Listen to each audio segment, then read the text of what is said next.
नमस्कार दोस्तों। आज की कहानी है समधन जी। बेटी के घर रहना है तो मेरी गुलामी करनी पड़ेगी। अरे मम्मी, आप अभी भी गांव के उस किराए के मकान में पापा के साथ घुट घुट कर रह रही हैं। और इधर देखिए, भाभी दिल्ली के शानदार बंगले में, आलीशान बंगले में रानी बनकर जिंदगी के मजे लूट रही है। मैं आज ही गई थी, भैया भाभी ने क्या आलीशान बंगला बसाया है। देखकर तो आंखें खुली की खुली रह गई। उनके भी ऐस हैं। अब आपकी उम्र खटने जलने की नहीं रही मम्मी। बस कीजिए ये सब और गांव छोड़कर दिल्ली आ जाइए। थोड़ा चैन से जीना भी सीखिए। ललिता जी ने गहरी सांस लेकर कहा, बेटा, अगर मेरे बस में होता ना तो मैं एक पल में यहाँ रुकती नहीं, तुरंत दिल्ली चली आती। दिल तो मेरा भी वहीं लगता है। इस सूने गांव में अब मन कहाँ लगता है। लेकिन क्या करूँ, तेरे पापा की गांव छोड़ने का नाम ही नहीं लेते। उनकी जिद के आगे मैं बेबस हो जाती हूँ। मेरा भी मन करता है बड़े बड़े मॉल्स में घूमूं, सिनेमा हॉल में फिल्में देखूं और उस चमक दमक भरी दुनिया में खुलकर जी लूं। लेकिन मम्मी, यहाँ दिल्ली में हालात कुछ और ही करवट ले रहे हैं। भाभी की मम्मी तो आकर यहीं डेरा जमा चुकी हैं। मुझे तो डर लग रहा है कि कहीं ऐसा न हो कि वो धीरे धीरे पूरे घर की मालकिन बन बैठे और आप हमेशा के लिए किनारे कर दी जाए। इसीलिए मैंने आपको पहले ही आगाह करना ज़रूरी समझा। अब वक्त है कि आप संभल जाएं, वरना बाद में पछताना पड़ेगा। क्या कहा? बहू की माँ आकर उस घर में डेरा डालकर बैठ गई है। अरे, हमारे खानदान में तो बेटियों के घर का एक निवाला तक ग्रहण नहीं किया जाता, और वो समधन इतनी बेधड़क आकर टिक गई। ये कैसे बर्दाश्त किया जा सकता है? ठहर जा आप, मैं भी तेरे पिता के कान भरती हूँ। जब तक उनके मन में आग न लगा दूँ, मुझे चैन नहीं आएगा। देखना, मैं कैसी चाल चलती हूँ, ऐसी बाजी पलटूंगी कि सब देखते रह जाएंगे। इतना कहकर ललिता जी ने झटके से फ़ोन काट दिया और उनकी आंखों में एक नई साजिश की चिंगारी भड़क उठी। ललिता देवी बेचैनी में कमरे में चक्कर पर चक्कर काटे जा रही थी। कभी मेज से टकरा जाती तो कभी पलंग से। रामलाल जी ने चौंक कर पूछा, अरे क्या हुआ भाग्यवान, आज ये किससे टकरा रही हो बार बार? आंखें हैं या नहीं दिखाई देता तुम्हें? हाँ हाँ, बस वही तो कह रही हूँ। आजकल आंखों की रोशनी जैसे धुंधली पड़ती जा रही है।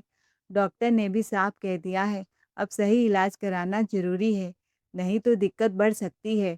फिर थोड़ी देर रुक कर उन्होंने बात को अपने असली मकसद की ओर मोड़ा। अरे ये गांव है, यहाँ भला क्या रखा है? न ढंग का अस्पताल, न कोई सुख सुविधा, न ही कोई डॉक्टर। अब आप ही बताइए, ऐसे में कैसे काम चलेगा? रामलाल जी कुछ सोच में पड़ गए। तभी ललिता देवी ने आखिरी दाव चला, क्यों ना हम कुछ दिन के लिए शहर चले, बेटे के पास। आखिर उसने इतना बड़ा बंगला बनाया है, क्या हम कभी उस आराम भरी जिंदगी का सुख नहीं देखेंगे? कब तक इस टूटी फूटी जमीन और जर्जर किराए के मकान में खुद को कैद रखेंगे? उनकी आंखों में अब मासूमियत नहीं बल्कि गहरी चाल की चमक साफ झलक रही थी, और रामलाल जी अनजाने में उसी जाल में फंसते जा रहे थे। और एक बात बताइए, बेटा बहू वहाँ नवाबों की तरह ऐश करे और हम यहाँ दर दर की ठोकरें खाते रहें, ये कैसा न्याय है? भगवान, रामलाल जी बोले, मैंने तो अपनी पूरी जमा पूंजी बच्चों की पढ़ाई लिखाई में झोंक दी, ऊपर से दो दो बेटियों की शादी में सब कुछ निछावर कर दिया, पूरी उम्र किराए के जर्जर मकान में काट दी। अरे बाबा, इसीलिए तो कहती हूँ, अब जो थोड़ी बहुत जिंदगी बची है वो भी क्या यूं ही तंगी में घुटते घुटते निकल जाएगी? रामलाल जी कुछ कह पाते उससे पहले ही ललिता देवी ने बात आगे बढ़ाई। वैसे भी आपसे अब कोई धंधा पानी होता नहीं। यह तो बेटा है, हर महीने पैसे भेजता है, उसी से घर चलता है। तो फिर यहाँ यूं बेकार पड़े रहने का क्या मतलब? क्यों ना हम भी अब थोड़ा सुकून की ज़िंदगी जी ले, बेटे के पास जाकर।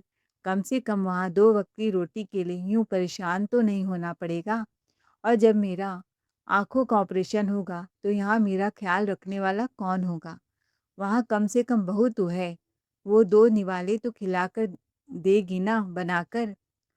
उन्होंने आखिरी बार जोर देकर कहा, अब बस, ज़्यादा सोचिए मत, चलिए इस बार हम भी अपनी बची-कुची ज़िंदगी आराम से गुज़ारेंगे। बेटा बहू भी कई बार बुला चुके हैं। फिर क्या था, 3-4 दिन बाद शाम के करीब 5 बजे ललिता जी अपने पति रामलाल जी के साथ लंबा सफ़र तय करके अपना बोरिया बिस्तर समेटे दिल्ली पहुंच ही गए। जैसे ही दरवाजे की घंटी बजी, सामने से दरवाज़ा खुला और सामने खड़ी थी बहू साक्षी की माँ निर्मला जी। उन्हें देखते ही ललिता जी की भौवें तन गई, आंखों में जलन और मन में खलबली। अरे वाह! ये तो सच में घर की मालकिन बनकर बैठ गई है। पूरे घर में डेरा जमा लिया है। मैं समझती थी गांव में ही खुश है, लेकिन यहाँ तो पूरी तरह कब्जा जमा चुकी है। अब देख कैसे निकालती हूँ इसे इस घर से। तभी निर्मला जी ने मुस्कुराते हुए कहा, अरे समधन जी, आइए आइए, आप लोग अचानक, कोई खबर तक नहीं दी। ललिता जी ने तंज भरी मुस्कान के साथ जवाब दिया, क्यों? क्या अपने ही बेटे बहू के घर आने के लिए इजाज़त लेनी पड़ेगी? निर्मला जी ने सहज भाव से कहा, अरे नहीं नहीं, ऐसी बात नहीं है, बस यूं ही पूछ लिया। आइए, अंदर आइए, आप ही का घर है। वैसे साक्षी बिटिया तो अभी ऑफिस गई है, करीब 1 घंटे में आ जाएगी। तब तक आप लोग फ्रेश हो लीजिए। उन्होंने काम वाली गंगूबाई को आवाज़ लगाई, जरा समधन जी के लिए चाय नाश्ते का इंतजाम कर दो। ललिता जी का मन अंदर ही अंदर खौल उठा। दिल्ली का ये बंगला अब एक बड़े तूफान का गवाह बनने वाला था। वह मन ही मन सोचने लगी, जैसे कोई दीमक दीवार में चिपक कर धीरे धीरे उसे खोखला कर देता है, वैसे ही ये समधन जी इस घर में जड़ें जमाने आई हैं, लेकिन ये भूल रही हैं कि सामने कौन खड़ी है। मैं भी कोई मामूली औरत नहीं हूँ। ऐसी चाल चलूंगी कि खुद ही अब इस घर से निकलने का रास्ता ढूंढेंगी। देखती हूँ कब तक टिकती हैं यहाँ। अब खेल शुरू होगा। निर्मला जी जैसे ही किचन में गई, उधर ललिता जी ने धीरे से रामलाल जी से कहा, देखिए देखिए रवि के पिताजी, कैसे मेरे ही हक पर कब्जा जमा कर बैठी है ये, जैसे इस घर की असली मालकिन वही हो।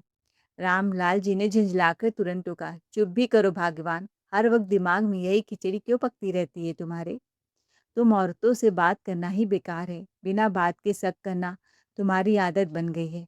सच कहूँ तो हम गांव में ही ठीक थे। ये शहर की चकाचौंध, ये बनावटी जिंदगी, मुझे तो रत्ती भर भी रास नहीं आ रही है। कुछ दिन में इलाज करवा लो, फिर चुपचाप वापस चलते हैं।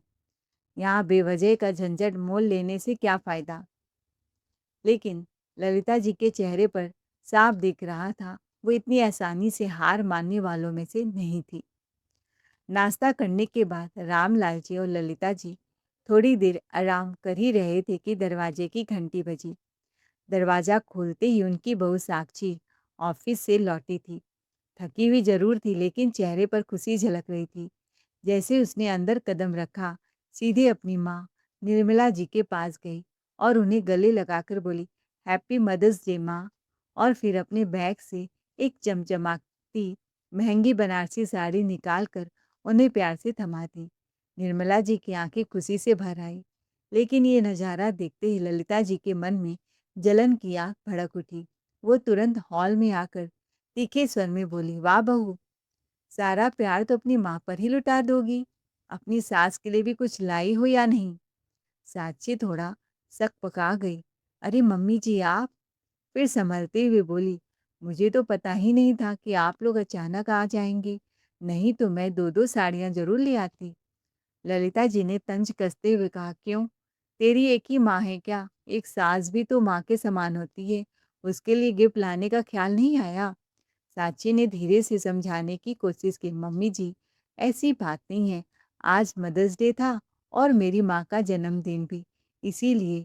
तो क्या मैं तेरी माँ नहीं हूँ, या फिर मेरे लिए तेरे दिल में कोई जगह ही नहीं? साक्षी कुछ कह पाती उससे पहले ही ललिता जी का गुस्सा फूट पड़ा। बस बस, ये सब बहाने मत बनाओ, मैं अच्छी तरह जानती हूँ सास कभी माँ नहीं बन सकती। साक्षी की आंखों में आंसू तैर गए। निर्मला जी ने माहौल संभालने की कोशिश करते हुए धीरे से कहा, अरे समदन जी, आप ये साड़ी ले लीजिए ना, मेरे लिए तो मेरी बेटी का प्यार ही काफ़ी है। ललिता जी ने हाथ झटकते हुए कहा, मैं किसी की भीख की दी हुई साड़ी नहीं लेती। खैर पहली बार ऐसा हो रहा है तो रख ही लेती हूँ। इतना कहते ही उन्होंने फुर्ती से साड़ी ऐसे झपट ली मानो कोई लालची लोमड़ी शिकार पर टूट पड़ी हो। साड़ी लेकर वह अपने कमरे में चली गई। कमरे में जाते ही रामलाल जी का धैर्य जवाब दे गया। उन्होंने नाराज होकर कहा, तुम यहाँ रहने आई हो या तूफान खड़ा करने? जब से आया हूँ देख रहा हूँ, हर बात पर ताने, हर बात में जहर। आखिर चाहती क्या हो तुम? ललिता जी ने मुंह फेर लिया। तभी धीरे से दरवाजा खुला, साक्षी अंदर आई। उसकी आंखें अभी भी नम थीं, लेकिन चेहरे पर सम्मान और संस्कार बरकरार थे। पहले राम जी के, फिर ललिता जी के चरण स्पर्श करने लगे। प्रणाम पापा जी, प्रणाम मम्मी जी। उन्होंने प्यार से उसके सिर पर हाथ रखकर कहा, खुश रहो बेटा, हमेशा ऐसे ही मुस्कुराती रहो। लेकिन ललिता जी, वो अभी भी कठोर बनी रही। उन्होंने न तो आशीर्वाद दिया, न ही साक्षी की ओर देखा, बस चुपचाप मुंह फेर कर बैठी रही। साक्षी ने हल्की मुस्कान के साथ पूछा, पापा जी, आपको हमारा बंगला, अपने बेटे का बंगला कैसा लगा? रामलाल जी ने कहा, घर तो अच्छा है बेटा। इतना सुनते ही ललिता जी बीच में बोल पड़े, अच्छा है? अरे क्या बनाया है तुम लोगों ने? हमारा कमरा इतना छोटा और अपनी माँ के लिए इतना बड़ा कमरा, खुला खुला खिड़कियों वाला कमरा, वो भी हमसे बड़ा। उनकी आवाज में तंज साफ झलक रहा था। मुझे तो वही बड़ा वाला कमरा चाहिए। आखिर हम 2 लोग हैं, हमें भी तो जगह ज़्यादा चाहिए। रामलाल जी ने झुंझला कर कहा, चुप भी करो भाग्यवान, जब भी मुंह खोलती हो तो कड़वा ही बोलती हो। लेकिन ललिता जी कहाँ मानने वाली थी। क्यों चुप रहूं जी? हम सास ससुर हैं, इस घर के बड़े हैं, मालिक हैं, हमारा हक बनता है बड़े कमरे पर। साक्षी ने सब कुछ चुपचाप सुना, फिर शांत स्वर में बोली, ठीक है मम्मी जी, जैसा आप कहें। मैं अभी गंगूबाई से कह देती हूँ आपका सामान बड़े कमरे में शिफ्ट कर दे और मेरी मम्मी का सामान इस कमरे में रखवा देती हूँ। ललिता जी के चेहरे पर जीत की हल्की मुस्कान तैर गई। अभी तो बस कमरे से हटवाया है निर्मला जी, बहुत जल्द इस पूरे घर से भी बाहर का रास्ता दिखा दूंगी। थोड़ी ही देर में दरवाजे पर अचानक चहल पहल हुई। ललिता जी की घर फोड़नी बेटी पायल अपने बच्चों के साथ आ धमकी। जैसे ही अंदर आई, उसने जोर से आवाज लगाई, माँ, चलो अच्छा हुआ आप आ गई, अब तो मजा ही आ जाएगा। ललिता जी के चेहरे पर तुरंत चमक आ गई। अरे पायल, तू आ गई बेटा, बड़ी देर लगा दी।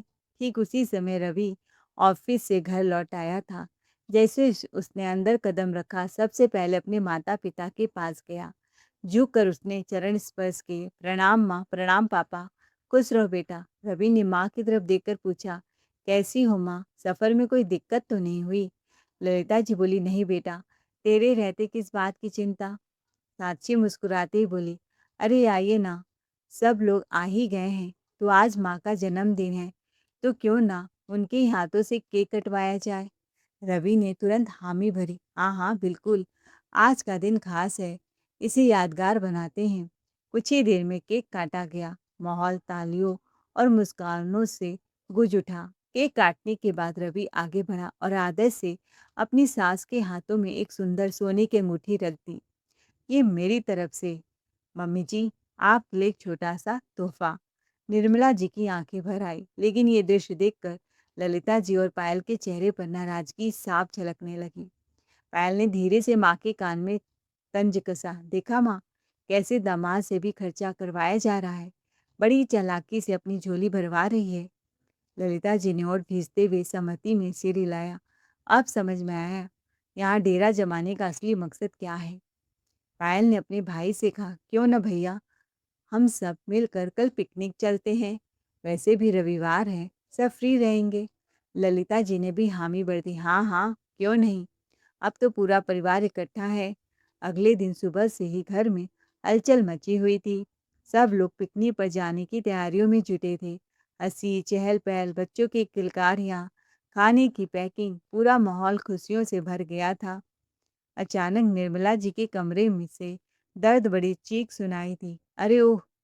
आवाज़ सुनते ही सब लोग घबरा कर दौड़ते हुए उनके कमरे में पहुंचे।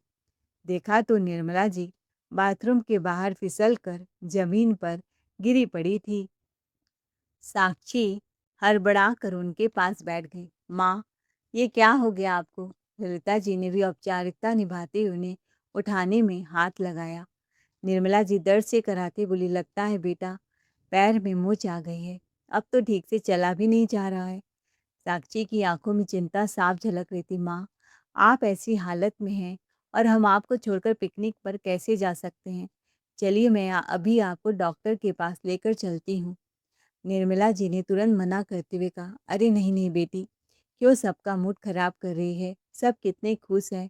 मैं तो तेरे साथ रोज ही घूमती रहती हूँ। आज तू अपने सास ससुर के साथ चली जा, मेरी चिंता मत कर।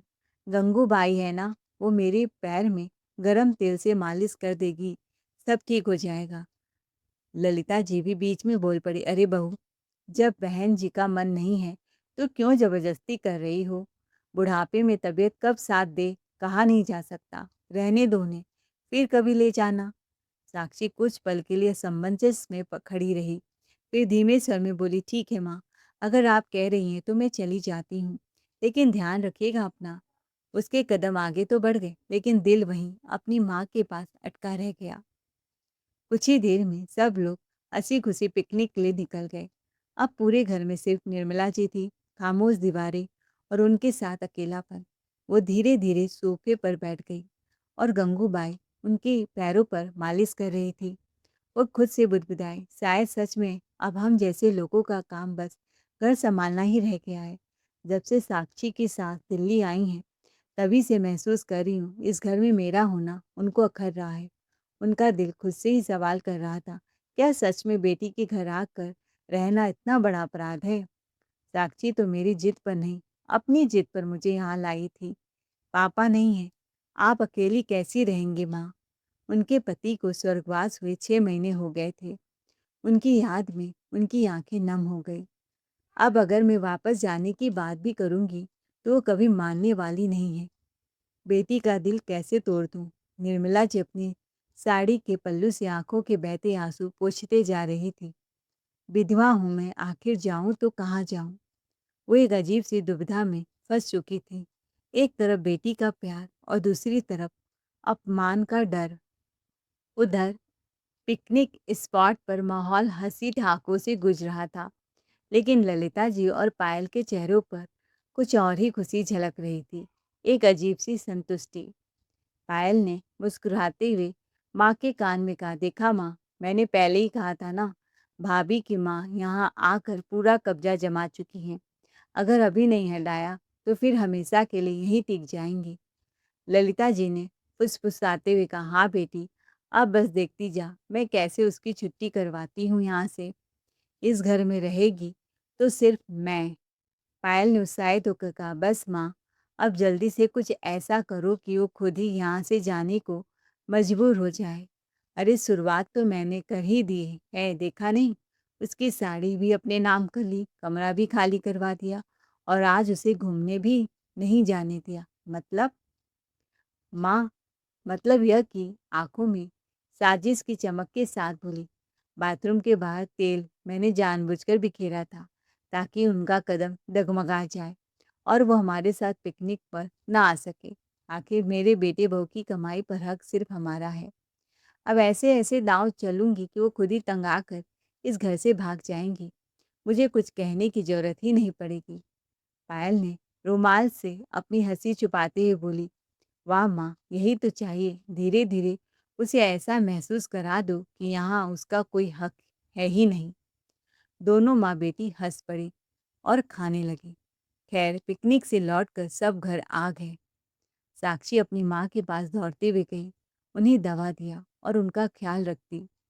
दिन यूं ही गुजरते रहे, मगर ललिता जी बेटे बहू के ऑफिस जाने के बाद हर रोज कोई न कोई बहाना ढूंढकर निर्मला जी को सताने लगी। तंग आकर निर्मला जी अपनी बेटी से बार बार घर लौट जाने को कहती, पर ललिता जी की कोई शिकायत न करती। लेकिन साक्षी हर बार उनकी कसम देकर वहीं रुकने को मजबूर कर देती। फिर एक दिन साक्षी और रवि को ऑफिस के सिलसिले में साथ बाहर जाना पड़ा। 1 हफ्ते के लिए दोनों एक ही प्रोजेक्ट पर काम कर रहे थे। जाते जाते साक्षी ने कहा, मम्मी जी आप घर पर हैं, जरा ध्यान रखिएगा, मुझे काम से जाना है, वहाँ से लौटूंगी तो आपकी आंखों का ऑपरेशन करवा दूंगी। डॉक्टर से अपॉइंटमेंट ले लिया है। ललिता जी मुस्कुराकर बोली, तू चिंता मत कर बहू, आराम से जा, घर मैं संभाल लूंगी। बस जैसे ही साक्षी गई, ललिता जी के हाथ हुक्म का इक्का लग गया। अब वो गिद्ध की तरह हर पल निर्मला जी पर नजरें गड़ाई रहती। ललिता जी जानबूझकर पायल से ऊंची आवाज में बातें करने लगी, ताकि उनके हर शब्द निर्मला जी के कानों तक साफ साफ पहुंचे। उनकी आवाज में ऐसा तीखापन था मानो हर लफ्ज तीर बनकर सीधा दिल को चुभने के लिए छोड़ा जा रहा हो। अरे बेटा, इतना कौन खाता है? बेटी के घर कोई यूं पेट भर भर कर खाता है क्या? मुझसे तो एक और भी ना निकला जाए। मेरी भी दो बेटियां हैं, एक विदेश में, दूसरी दिल्ली में, मगर मजाल है जो मैंने कभी उनके घर का एक दाना भी छुआ हो। निर्मला जी ने उस रात बिना एक निवाला खाए ही बिस्तर थाम लिया। बस एक गिलास पानी से अपनी भूख को बहला लिया। आंखों से आंसू थमने का नाम ही नहीं ले रहे थे। पूरी रात सिसकियों में कट गई। आखिर उनके दर्द को समझने वाला था भी कौन? उधर काम वाली गंगू भाई भी देवर की शादी में गांव चली गई। अगले ही दिन ललिता जी ने बीमारी का बहाना बनाकर बिस्तर पकड़ लिया और सारा काम निर्मला जी के सिर पर डाल दिया। इतना ही नहीं, अपनी बेटी, दामाद और उनके बच्चों को भी बुला लिया। अरे मेरी तबीयत ठीक होती तो मैं मदद कर देती समधन जी, कहते हुए कभी अपने लिए सूप बनवाती तो कभी बच्चों के लिए मैगी और दामाद के लिए छोले भटूरे। बेचारी निर्मला जी चुपचाप सब करती रही, न कोई शिकायत न कोई विरोध, बस अंदर ही अंदर घुटती रही। और उनकी तबीयत भी बिगड़ने लगी। लेकिन एक दिन तो हद हो गई। ललिता जी खाना खाकर उठी और अपनी जूठी थाली वहीं छोड़ दी। निर्मला जी जब खुद खाने बैठी तो ताने मारने लगी, समधन जी आपको दिखता नहीं, अभी तक जूठी थाली पड़ी है, पहले इसे हटाइए और जो जूठन जमीन पर गिरा है उसे साफ करिए। समधन जी, बेटी के घर रहना है तो गुलामी करनी पड़ेगी, इतना ऐसो आराम नहीं मिलेगा यहाँ पर। मुफ्त का खाना, चैन से रहने की आदत पड़ गई है ना आपको, सब छोड़ दीजिए। निर्मला जी सकुचाते हुए अपनी थाली बीच में ही छोड़ दी और कांपते हाथों से उनकी जूठी थाली उठाने लगी। तभी दरवाजे से गुस्ती आवाज आई, बस कीजिए माँ, आप यहाँ नौकरानी बनकर रहने नहीं आई हैं। सबने मुड़कर देखा, साक्षी खड़ी थी, आंखों में गुस्से की आग लिए। मेरा काम जल्दी खत्म हो गया तो मैं लौट आई। रवि अभी नहीं आया, लेकिन यहाँ जो मैं देख रही हूँ वो बर्दाश्त के बाहर है। वो सीधे ललिता जी की तरफ बढ़ी और उनकी तरफ उंगली उठाकर बोली, क्या मेरी माँ आपकी नौकरानी है, गुलाम है? आप उनसे अपने जूठे बर्तन उठवा रही हैं, आप खुद नहीं हटा सकती। इतने में रामलाल जी भी आ गए और साथ ही पायल और उसके पति भी। मम्मी जी, मैं चुप हूँ, इसका मतलब यह नहीं कि मुझे कुछ दिखता नहीं। मैं सब देख रही हूँ, समझ रही हूँ। आप हर बार मेरी माँ को नीचा दिखाने की कोशिश करती हैं, ताने मारती हैं।